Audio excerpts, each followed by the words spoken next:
Good morning, everybody. Welcome to the Flow Show, Tuesday, 7th of January. And the Trump trade is back. If you were following stuff yesterday, we had some fun and games with Trump and some reporting from the Washington Post.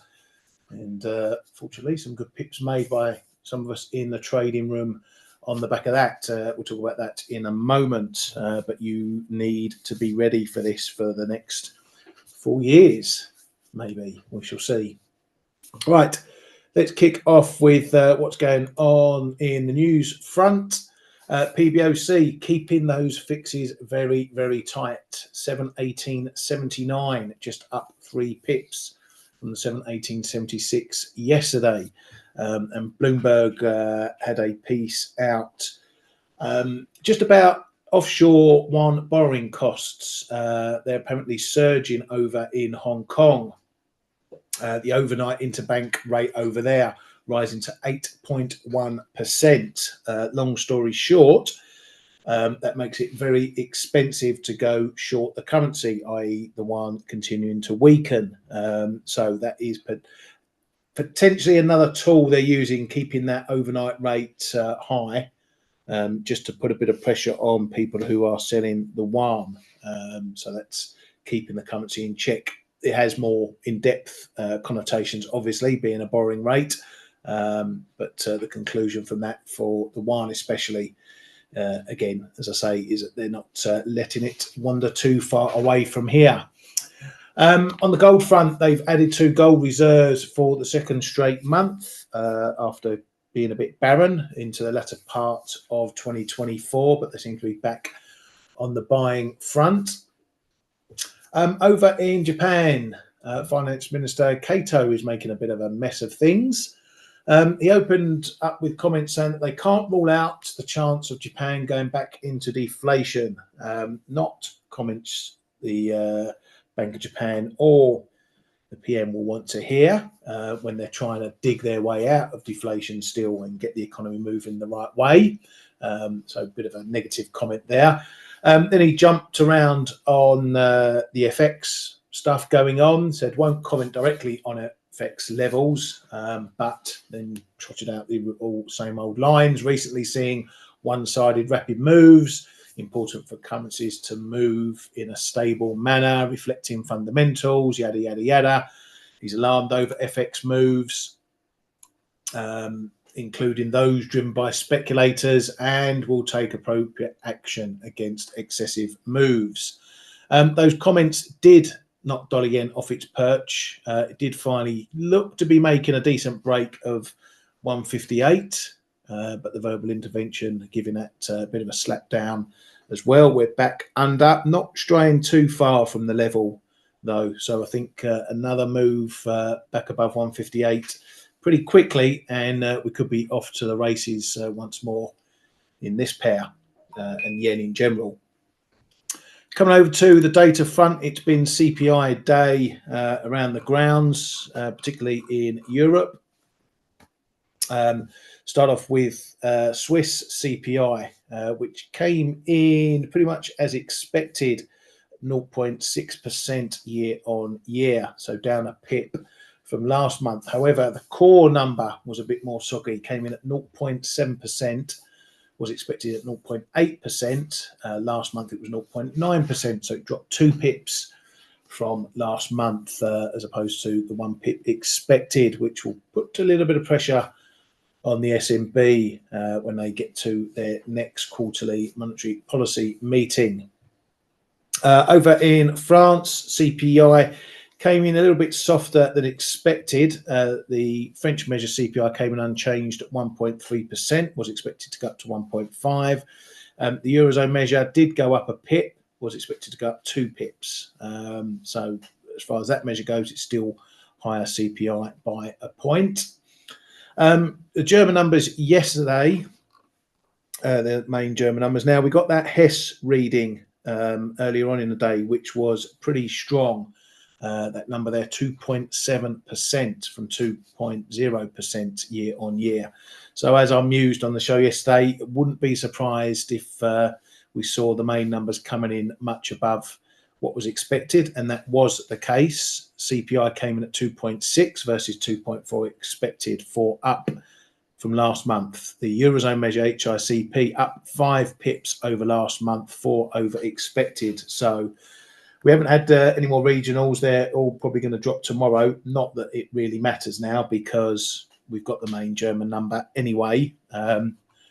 And it's showing higher inflation, and that's not good news for an economy that is looking weaker and weaker. So problems there for Germany continue. Back to today, and Italy came out as well. Their CPI also unchanged, 1.3%. The Italian measure up 1.4%, so went down over last month, was expected to go up. So it's a bit of a mixed bag, and that's reflected in the pan-Eurozone number, which came in as expected year on year, 2.4%, up 2 pips.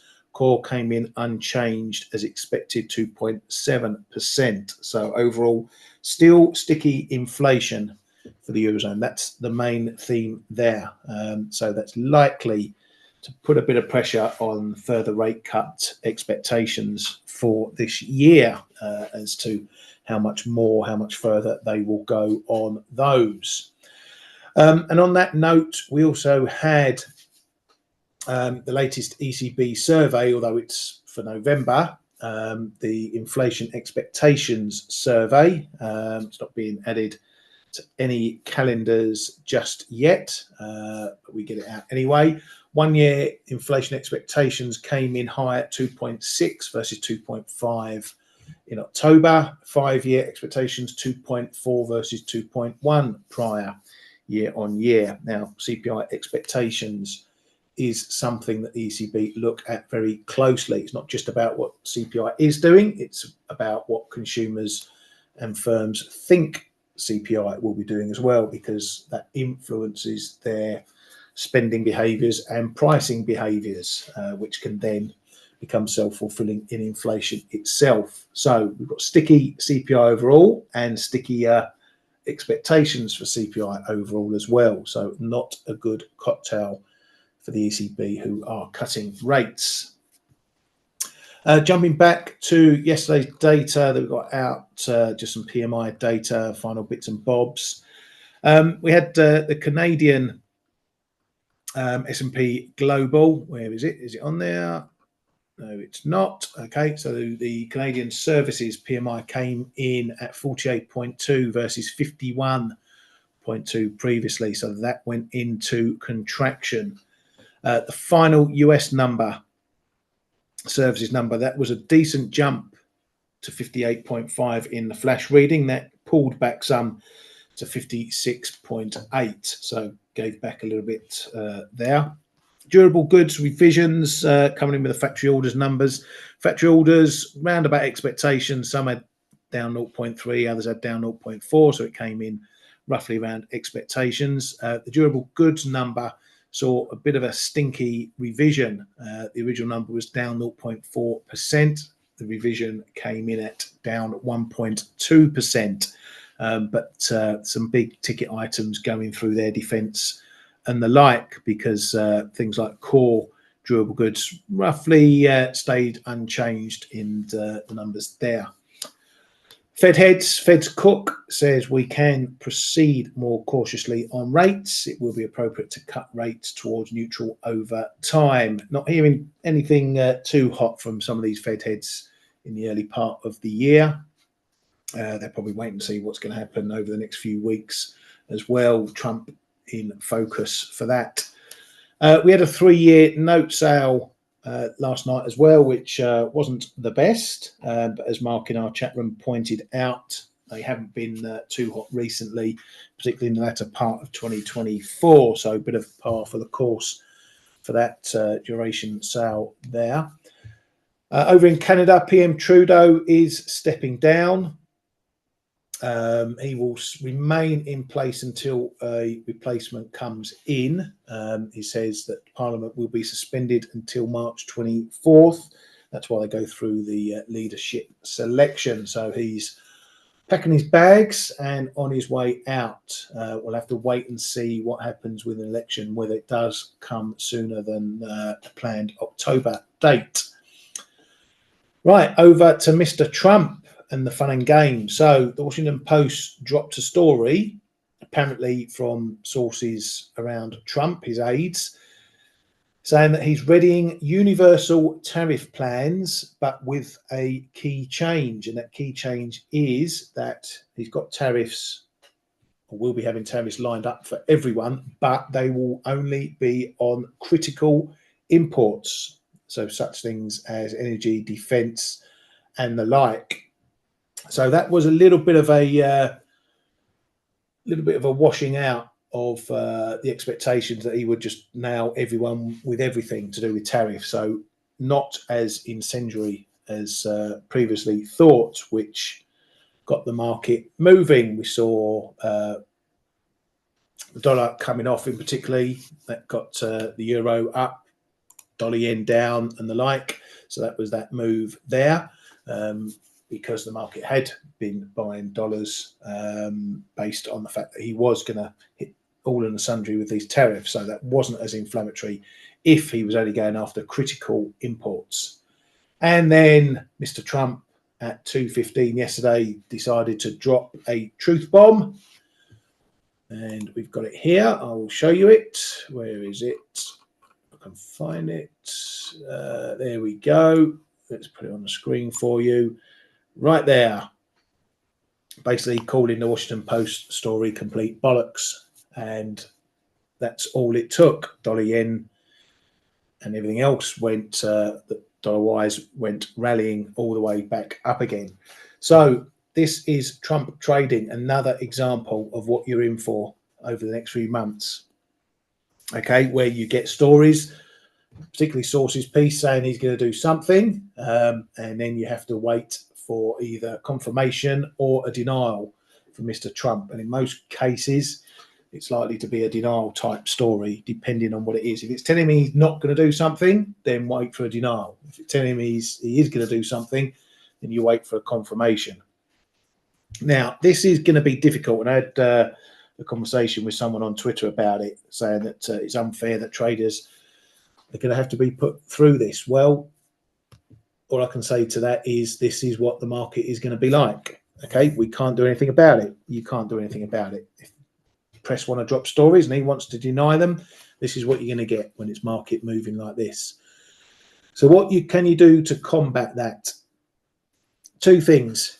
If you're the right side of a trade, if you're the right side of this headline, you damn well take some profit, and then perhaps you lock in some trailing stops just in case it gets denied.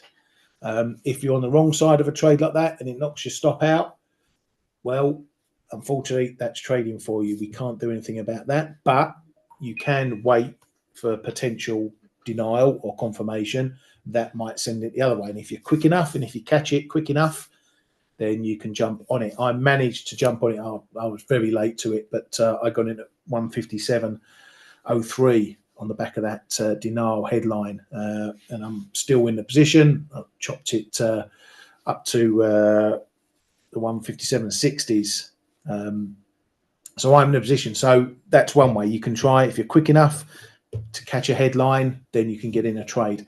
Otherwise, you really are open to these moves. So if you see profits, take some. Don't look the gift horse in the mouth. Okay. Otherwise, you just need to be careful with the assets that you're trading. If you get a headline and say it knocks you out, hits your stop, then unfortunately that's, in harsh terms, tough shit. That's the way markets work. So maybe if you're trading things like the dollar and other assets that can be affected by Mr. Trump or a news story, then maybe just reduce your position sizes a little bit, take your risk down so it doesn't hurt you too much. But as I say, this is what we're going to be in for.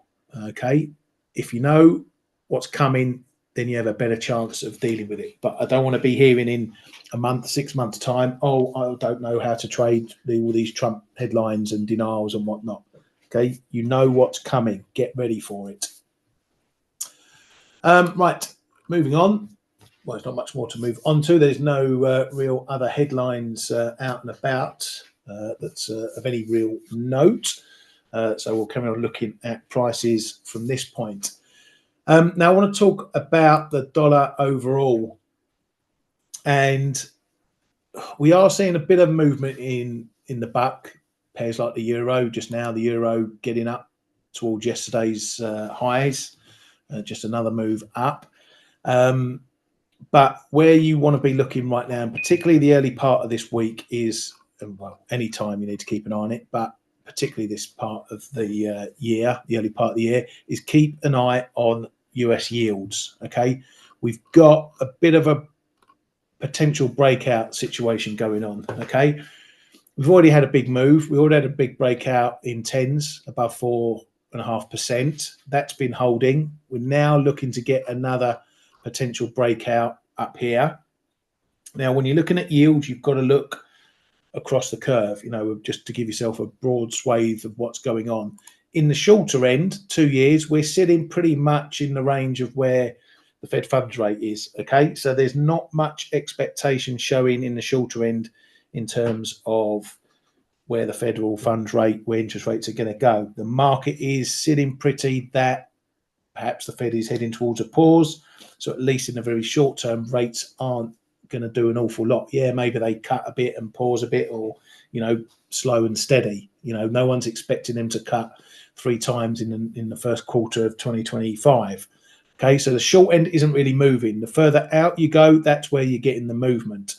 10 years is probably, if you know, you don't need to know much about bonds and what's going on, but 10 years is probably your biggest go-to to see what's likely to happen in the dollar. While these yields remain high, and if they continue to push higher, that's going to be supportive of the dollar. Okay, so don't be thinking the dollar's going to fall out of bed if and while yields are doing this. If you go out a bit further, 20 years, you can see similar pattern, but we're breaking up. Okay, let's just go into a bit of a wider one just to get a bit of history. So we're pushing up. The last time we were up here was early part of last year, and we're having another little break up, again supportive of the dollar. We've got a level up towards the 490s, up towards the 5% mark, 502s. That's going to be 5%, is going to be a big area as well, because it's going to probably start attracting a lot more investment coming in, because 5% yield in the US, you know, that's good money, even while the Fed still want rates down. Okay, so it's going to become enticing for investors to start parking up again in the US. Okay, and if you're foreign investors, you want to be buying US bonds, then you're going to be buying dollars to do so. So that means further dollar strength. 30-year, again, that's breaking out. Similar patterns where we had this move, a little bit of stalling, and then we're off to the races again.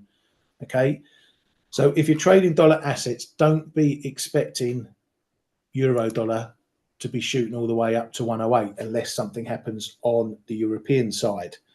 Okay, so these yields are going to remain supportive of the dollar.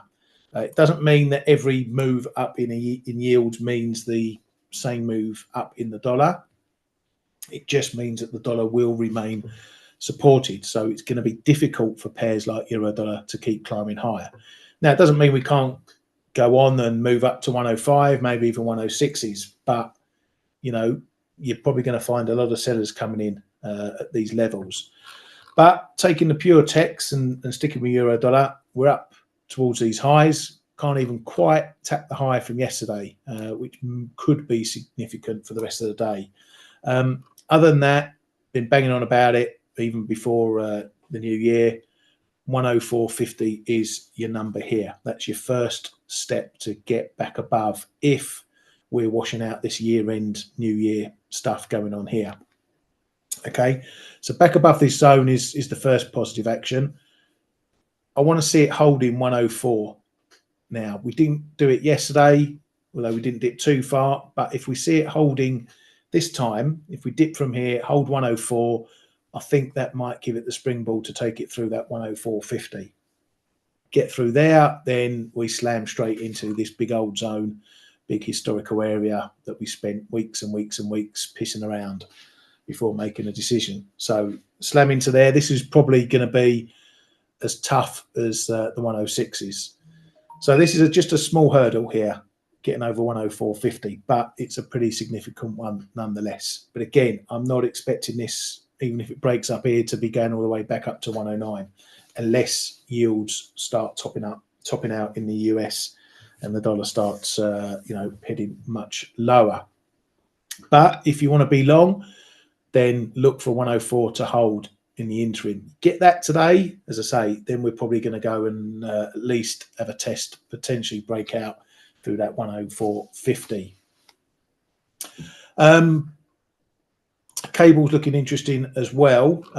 Similar picture to a lot of these dollar pairs. So let's have a look at the old, where should we go? Let's have a look at the old daily. Yeah, I was looking at that one. So what's interesting about this one today, Cable, is that we got back above 125 yesterday, and we've opened today above it. Okay, so this again is just these three candles here is just looking like, New Year stuff. We had a big dip, we've got that back pretty quickly, and now we're back to where we were before. Okay, this support area just coming in around the 125. So the fact that we've opened up here today is a potentially bullish move. We're knocking up through this next small level.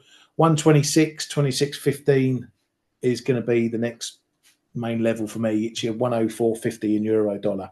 Okay, not a huge level, but a level that we need to get back over if it wants to undo this. Now, nothing in this trend is changing just yet. So this is still very bearish. Even from this December phase, it's still very bearish. If we get up to 126 and can't get through it, then it keeps all these moves in play, and then maybe we're going back down. Now, if we test that and come back down, or even if we just come back down from here, I think this 124.50 is going to be very important. Okay, if we get another move down there and it holds there, that's going to be a step up off this low. That potentially breaks the lower lows that we've got here. Okay, gives it a bit of a stepping stone to then move back higher. If you get that sort of move, I mean, I'm keeping an eye on this one. If we get a test down here for a potential long, if we get down here, test that and hold it, then we're probably going to go back up, maybe then go through the 126.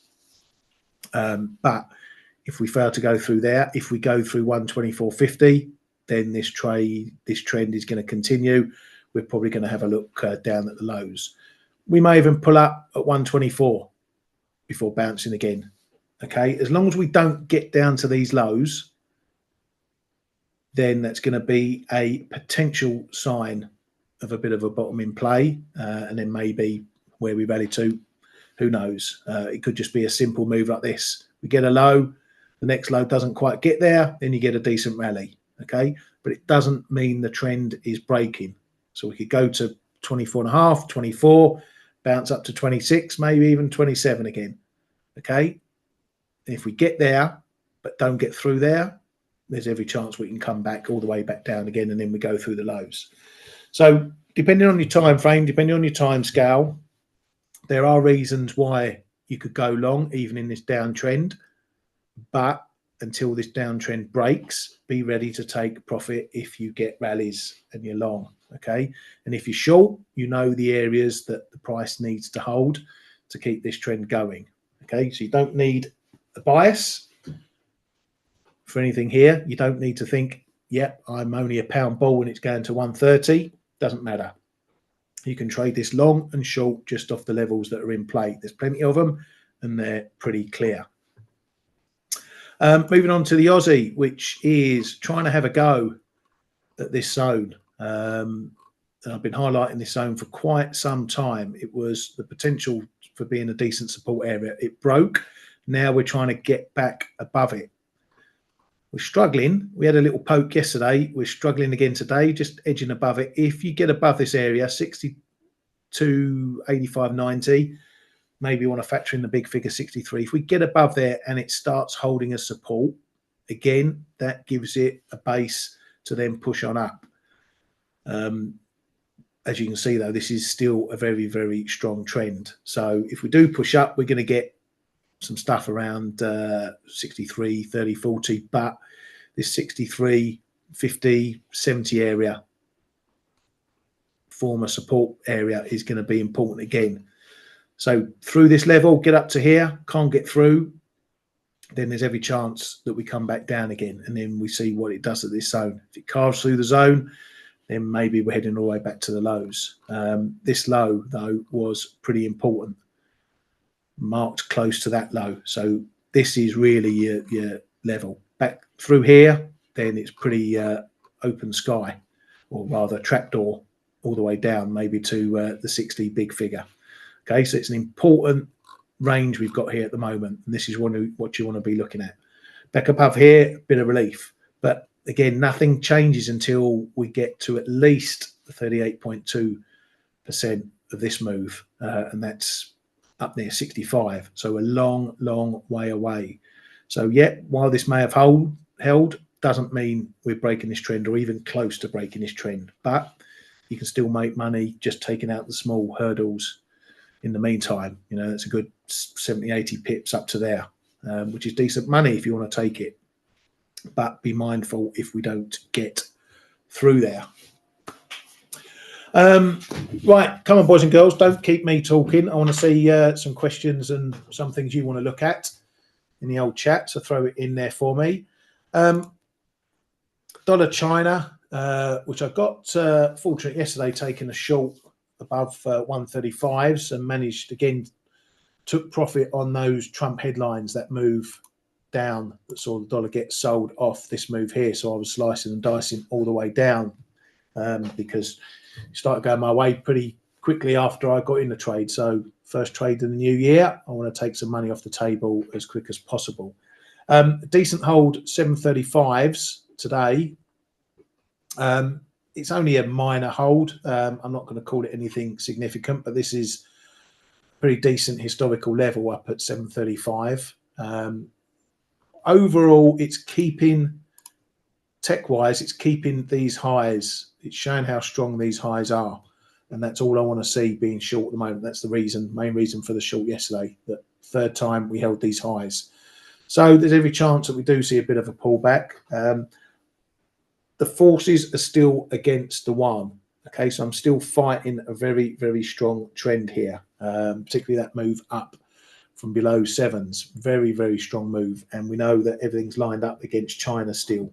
So there's every chance that this one weakens. So I am now considering flipping the short if we break up through 738 and grabbing along. Because if we break up here, we're probably going to be running up to 740s at the least. So I'm going to try and catch it the other way if we do break up. But in the meanwhile, the level's holding. I'm happy to stay in the trade. I want to see it under 731s. Then we'll see how we do when we get down to the big old 728s. Now, if you are trading this one, you have to be aware that you even though you have to put a line in, okay, you have to give them a little bit of room. You know, 731 might be 730 to 732, something like that. So you can't just rely on one number like the 728 here. You know, you get all these little moves above and these little pings and whatever. Okay, so you can't trade this like you would euro dollar and have and take it down to individual pips. You just got to give it a little bit of room on these. But if we break under 731s, I'm going to be slicing and dicing a bit more. Maybe start pulling my stops down because I don't think we're done yet with this trend. Right, here we go. Angela. Kiwi dollar, Aussie Kiwi. Let's look at Kiwi dollar. Similar story, but the bounce off of this level is still looking pretty weak. It's a decent amount, you know, 80, 90, nearly 100 pips up off this low. The big area was this around here, around the 58, 40, 70 area. Okay, again, big historical levels, you know, that go back quite a way. If I can find it, you get the picture. Let's see if it's in a weekly, if it doesn't look too messy. So this 58, 20s area goes back. You have to zoom into these areas to see what I mean, but that was a big old area. So this is a bit like that zone in Aussie dollar that I was showing you about, but it's much higher up. Okay, so We've got a lot of bits and pieces in the way. That former low there, which didn't really do much on the way down, but it could do something on the way up. Let's just chuck a line on it, just for the sake of it. Catch it right. Oh, come on. And about there. Let's get that kind of in there. So around about 57.70. Keep an eye on a bounce back up to there. Otherwise, it is a bit of empty space down here. Okay. Yeah, you can pick some levels off of some of these former points along here, but they're all pretty minor. Unless we're back up here at this zone, then again, this is still a very, very bearish phase to look at. The fact that we held here is pretty important, but if we can't bounce too high, then there's every chance that this level breaks. And again, we've got some big deep holes under here.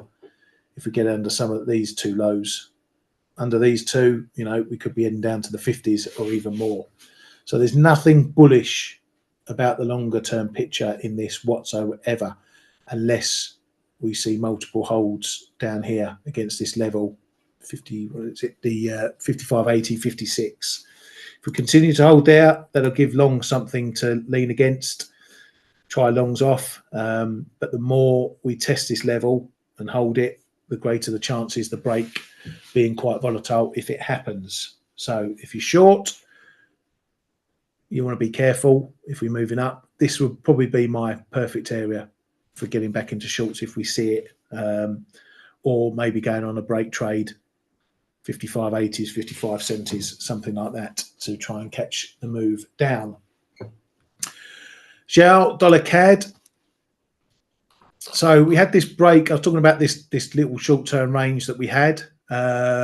Trade in between it or trade the breaks. So if you traded the break here, you got a few pips out of it. We have, give or take, a bit of noise here. We have held it.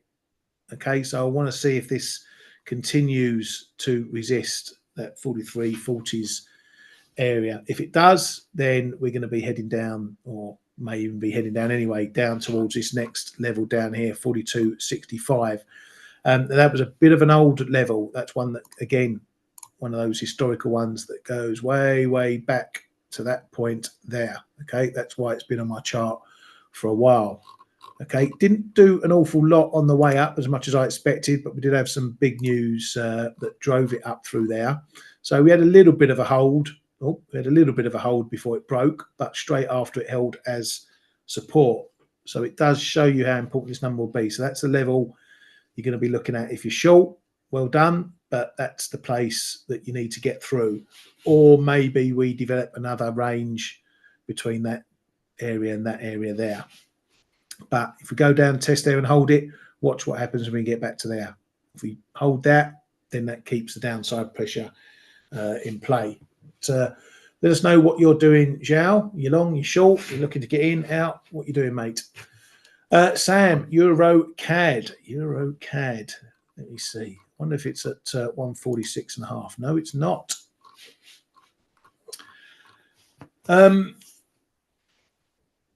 So Euro CAD, we've had all this stuff with Trudeau going on, but I don't think the market is paying too much attention to it. We're going to get another leader. There's going to be elections. We know what's coming. There's a bit of time in this one before we really need to get concerned about it in terms of the election. Is it going to be a clean sweep? Is there going to be a new party coming in, taking over? Is it going to be hung parliament? All that sort of palaver. If that's not to October, the market's not going to pay too much attention to it. So as far as this one goes, we're a bit in the middle of the late December range and the New Year stuff that's gone on. So for me, it's a bit indecisive what's going on here. I probably need to do a bit of tidying up on my charts anyway, because I've got some fibs here that are probably not matching properly. I would move that up there. I don't like moving fibs like this because this is just a bit noisy. But let's just do it anyway, just to make a bit of clarity. I'm not overly keen on it, but that's what I'm going to do. 151s.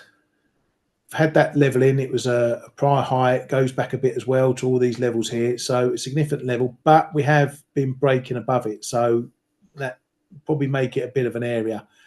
151s up to 151.65, quite a wide zone, but you know, these tops need to be respected because they're protecting that prior high up there. For the downside, is coming in a little bit.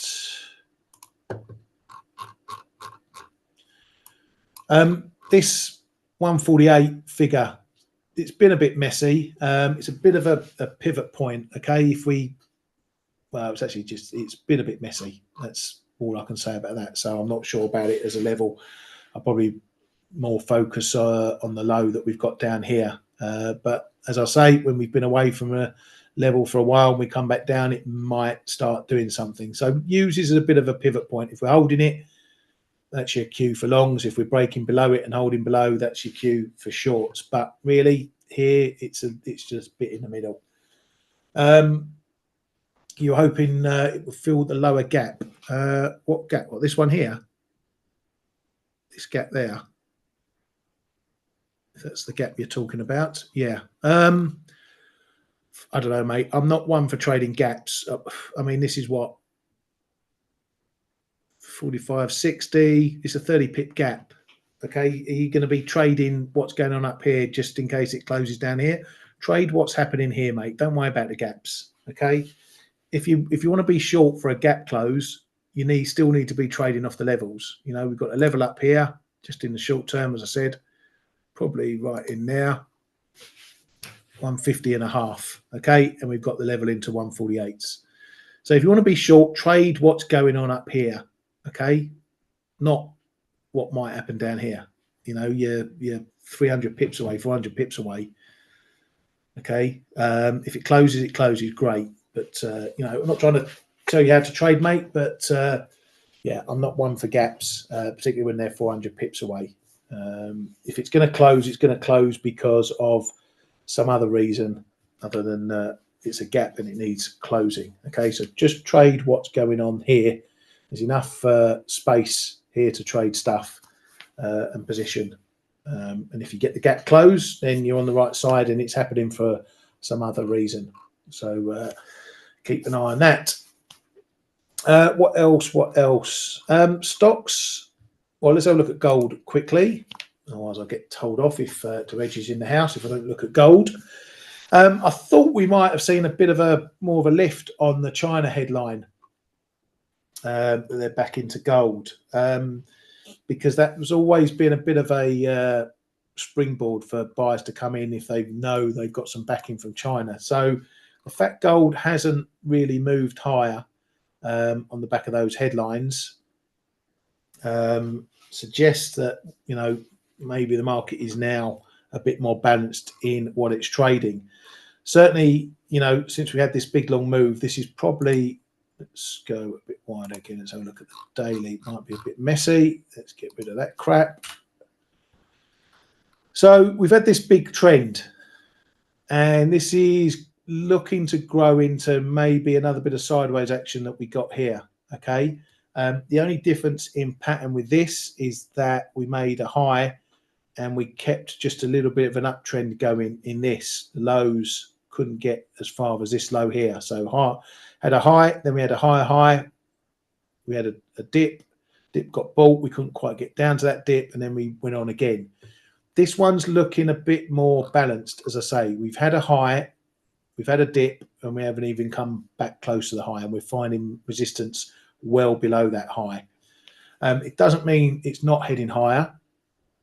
It just means I think it's going to need some extra oomph, you know, because it's lacking what we saw previously, where you had these holds and then breaks, holds and breaks, holds and breaks. We're now still going sideways. Okay, and I think that's going to be the play going forward from now. It doesn't look like it wants to go on and take on those highs. Doesn't mean it's going to collapse, as I say, but, you know, we've got a decent range here up towards that 28s and down into the 25s. Okay, so there's a wider range that you might want to consider. Inside that, we've got this area. We can't get below and hold below 26s. Okay, wider, we can't get above and hold 27s. And then you've got some bits and pieces in between, some other range points and whatever that we're holding. So there's enough in here for short-termers to play between the goalposts, as we like to say, you know, up towards this 2660, 70 area. We can't get through there. This is still a decent point. We've tried. We have these little moves above, can't get through. Then when we get through, we hold, we hold, we hold. Again, this is one that it's not tying itself down to, you know, an individual price, one level. You know, I've got my line in 2670, but then you get, you know, 2676, or you get 2663 or 2665s, you know. So it's a bit of an area. So it's hard to you know, you wouldn't put a stop bang on that number there. You'd have to give it a bit of room. But yeah, let it develop a bit here. But I think we're in for a bit of range play. You got the big range, as I said, 28s, 25s, and then you got enough levels in between here that you can mess about with. But as I say, I would have thought coming in and seeing that China headline that gold might at least be up testing this area, just on the back of people jumping on the bandwagon. So that we're not is a bit of caution if you want to be long in this one. No problem, Derej. Doji on the 4 hour, Angela, all yours. I'm not one for those sort of candle patterns myself, but you can go ahead and trade it. Let's have a look. Doji on the 4 hour. There you go. There's your Doji. Have fun with it. Gavin, 58.65 in gold. Bit of a zone. 58.65. Yeah, I can see that. Just some of these areas up here. Yeah, you can pick your own zones. You know, everyone's got a chart, everyone's got lines. You can pick your own areas. We've got a little bit of a level here, 26.45. It's just a, you know, bit of a pivot point. I'll just make an example. Take that off. Grab that one. So right here at the moment. Oh, why does it keep coming up? That colour. So you can see we get a lot. We've had a lot of middling action around here. Sometimes it's support, resistance, you know. So you can find your own levels. What you do with it is up to you. You know, these are probably scalping levels more than you know, sitting in for a few days or something like that. But you know, everyone can find their own levels. Look for the ones that are more stronger. You know, I've done the exercise all the way through this, just picking the points where we might get support and resistance coming in. I could probably do with cleaning up this chart a bit, because a lot of these are just short-term levels. If you remember that we were doing as a price is moving, because when you've got an asset that's moving up and there's no prior price history, all you can do is just build the levels as it goes. So I've got a lot of short-term stuff in here. That's why it looks like a bit of a mess. So yeah, it might not be a bad idea to do a bit of spring cleaning on the old charts. Right, anything else? Silver. Let's have a look at the old silver. Yeah, that's staging a half decent bounce. Silver's a weird one. I don't have the same insight in this as a lot of others have, like Stel and K. You know, decent double bottom down there. That's what you want to see. That's the sort of thing that I've been trying to show with something like euro dollar. Okay, sorry to jump back into another asset. So if you imagine that's again, just for example, if that's the 104.50 in euro dollar, okay, you've had the low, you held the low, okay, can't get through there. When you get a secondary low, that gives it the springboard, okay, and that's exactly what's happened here. You've had a low, it's held the low, it's then gone on and busted the short-term level. Where it goes from here, well, that's anyone's guess. It's still in a bit of a downtrend. Okay, so that can't be ignored. And again, it's had two phases. It's had, again, a double bottom and a bounce. And then when it's run into resistance, it's had a couple of goes at getting through resistance. Hasn't happened. And then you get the drop back, and then it clears out those lows. Okay, so these little signals, okay, that's what you want to look for. Okay, because you get a low, you get some time, and then it confirms a low. Okay, that's your signal to go long. The same up here is your signal. If you were long down here, okay, you may have been slicing and dicing, maybe leaning just against these prior highs here. You think, get up there, I'm going to take some profit. Then you find it goes, comes back. You have another test, it holds. If you've been long from down here, that's where you've got to be thinking, I need to take a bit more off the trade and tighten my stops up on that trade there in case you get that move that then keeps on going. So it's a similar thing down here. If you haven't bought here, okay, and you want to be long, then you need to look at what happens if we come back down here. Yeah, it still might be valid to test the long here, but you don't need to do it with a big stop, okay? Because if you're, 20, 30 cents under this low, then you might be seeing something like this and you're heading down here somewhere. Okay, so if you want to be long, look at this area here, 29.90. Okay, resistance, resistance, resistance, break, and a little bit, it's just coming before, and a little bit of support just in there. So that's your cue to be long. But again, you don't want to do that with a wide stop. Okay, you don't want a $2 stop on that. 20, 30, 40 cents, maybe just below that low. That's where your stop should be, because if you're breaking back down there, then you're wrong and you're heading down here again. But from here, the upside, yeah, getting up to 30.5 has been a bit of a level, maybe up to that 30.80s area. But still, this trend is in play. So if we can't get back up to those highs, if we make a high, somewhere around there, 31.45, again, we've had prior action there. Hit that on the head. That might be as far as it's going. And then this trend might continue and we're heading all the way back down there again. As for the China effect, yeah, I don't know I'm not up on what China's doing with silver. Obviously, they're in lots of metals, rare earths, and all the rest of it. So, yeah, not sure what's going on there. But, yeah, Peter, I know you put that question to only hosts and panelists, or just to me. So let us know what you're doing in that yourself, Peter. What are your thoughts? You think it's going up? Think it's going down? Let us know. Right. I think that's it for today. Cool. I've managed to talk all the way through to nearly 20 past. Look at that. Good stuff. Right. What have we got coming up today? We've got the ISM services to keep an eye on. Yeah, ISM services number coming up. Keep an eye on that. Because we're getting this in NFP week, keep an eye on that employment number.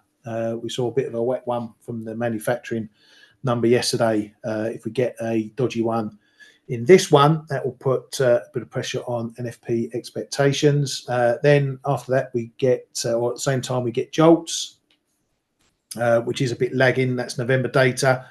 But again, at one point we were looking negative, running up above 8 million. Now we're back under 8 million, potentially heading lower. So keep an eye on that. If we get a weak number, okay, then that's going to be, again, playing into NFP expectations. Right, I'm going to call that a day. Thank you very much, everybody, for coming to the Flow Show. Have a great day, everybody. Stay safe, watch those headlines, and we'll catch up with you tomorrow. Have a good one. Hey traders, this is Blake Morrow with ForexAnalytix. Thanks for stopping by our YouTube channel. Don't forget to like these videos, share them, and subscribe to our channel so you don't miss any of the content that we provide here for free. Thanks for stopping by. I'll see you in the next video.